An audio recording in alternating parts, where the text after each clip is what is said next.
BNP তাদের জায়গা থেকে ক্ষমতায় এসেছে আওয়ামী লীগের ভোটের মাধ্যমে। শেখ হাসিনা পর্যন্ত দেশের বাইরে বসে এখন এই কথাগুলো বলে।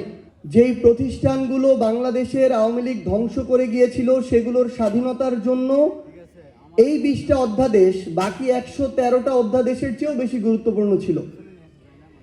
তার মানে শুধুমাত্র একটা অভ্যুত্থানের প্রেক্ষাপটের পূর্বে এবং পরে বিএনপি, জনাব তারেক রহমান কিংবা তাদের নির্যাতিত নেতাকর্মীরা বাংলাদেশের যে সংস্কারগুলো চাইতো, যেই প্রতিষ্ঠানগুলো দ্বারা তারা জুলুমের শিকার হয়েছিল, যেই প্রতিষ্ঠানগুলোকে তারা স্বাধীন সার্বভৌমভাবে চলার আকাঙ্ক্ষা পোষণ করেছিল, তারা ক্ষমতায় আসতে না আসতে ওই প্রতিষ্ঠানগুলোকে আবার তাদের মতো করে চালাতে চায়, ওই প্রতিষ্ঠানে আবার সরকারি দলের ছড়ি ঘুরাতে চায়।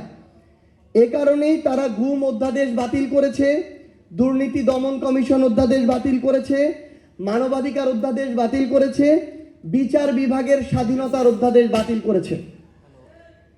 আরেকটা গুরুত্বপূর্ণ বিষয় হচ্ছে, দুঃখজনক হলে এটাই সত্য যে বিএনপি তাদের জায়গা থেকে ক্ষমতায় এসেছে আওয়ামী লীগের ভোটের মাধ্যমে। তাদের সাথে একটা আওয়ামী লীগের অলিখিত চুক্তি ছিল। আওয়ামী লীগের বিভিন্ন নেতাকর্মীরা, ইভেন শেখ হাসিনা পর্যন্ত দেশের বাইরে বসে এখন এই কথাগুলো বলে। তো এর মধ্য দিয়ে এখন সবচেয়ে বড় যে সমস্যাটা হয়েছে আমার জুলাইয়ের যোদ্ধাদের, শহীদ পরিবারদের, যে অভ্যুত্থানের পরে এই নতুন সরকারটা যখন গঠন করলো, তারপর থেকে আমরা দেখতে পেলাম সেই অলিখিত চুক্তির কারণে যারা ওই জুলাই যোদ্ধাদের উপরে অভ্যুত্থানের সময় আক্রমণ করেছিল, যারা আমাদের শহীদ ভাইদের হত্যার জন্য দায়ী, তাদের অনেক দাগী আসামিরা এখন জামিন পেয়ে যাচ্ছে। আমাদের আহত যোদ্ধাদের উপরে ঢাকা শহর থেকে শুরু করে বিভিন্ন জায়গায় যারা হুমকি দিয়েছিল, আক্রমণ করেছিল, লাঠি দিয়ে পিটিয়েছিল, তারা এখন আবার ওই একই জায়গায় বুক ফুলিয়ে বেড়াচ্ছে এবং আমার আহত যোদ্ধা আর শহীদ পরিবারদেরকে বলছে যে তোদের সময় শেষ হয়ে এসেছে, আমরা ফিরে এসেছি, দেখব তোরা কি করতে পারিস। এইরকম হুমকির মধ্য দিয়ে আমার শহীদ পরিবাররা যাচ্ছে, আমার জুলাই যোদ্ধারা যাচ্ছে।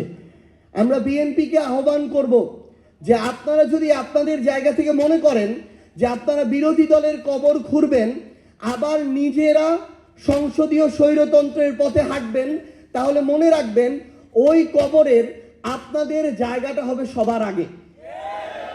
এবং শহীদ পরিবার এবং আহত যোদ্ধাদের সর্বশেষ একটা কথাই বলবো যে আপনারা দয়া করে কোনো কিছুর বিনিময়ে, কোনো কিছুর বিভিন্ন ধরনের তারা তাদের জায়গা থেকে আমরা দেখাচ্ছি, আপনাদেরকে আশা দেখাচ্ছে, লোভ দেখাচ্ছে, দয়া করে এগুলোর বিনিময়ে বিভাজিত হয়ে সামগ্রিকভাবে আপনাদের যে আকাঙ্ক্ষাটা, এটাকে ক্ষতিগ্রস্ত করবেন না।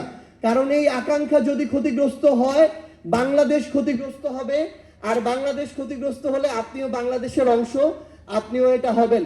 আমরা আপনাদেরকে কোনো দলের ব্যানারে দেখতে চাই না।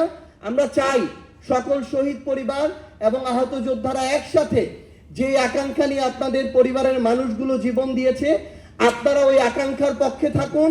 যদি আমরা এর পক্ষে কথা বলি তাহলে আমাদের পক্ষে কথা বলতে পারেন, যদি আমরা বিপক্ষে কথা বলি তাহলে প্রয়োজনে আমাদের বিপক্ষে কথা বলবেন।